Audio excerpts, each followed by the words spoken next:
Fərqi yoxdur, hicablı ya hicabsız, evdən çıxanda bəzənir, filan giyinir, nə üçün? Diqqət dilənir küçədə. Bir dənə mənə baxın, xahiş edirəm, yalvarıram mənə baxın, yalvarıram mənə, bir dənə gözünüzü ilə bax. Bunun bəzənməyinin mahiyyəti budur. Bundan başqa bir şey deyil.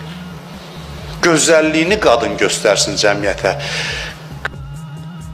Qadın gözəlliyini göstərsin. Qadın intellektini təqdim eləsin. Qadın insan yetişdirsin.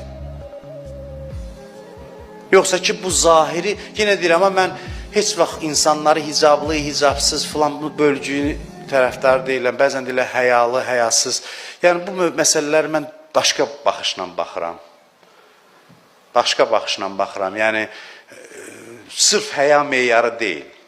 Çünki əksi də görünür. Yəni bu məntiqlə irəliləməyin, bu məntiqlə hicabı əsaslandırmağın tərəfdarı deyiləm. Örtünmə ümumiyyətlə, örtünmə özü bir gözəllikdir, gözəl səhnədir.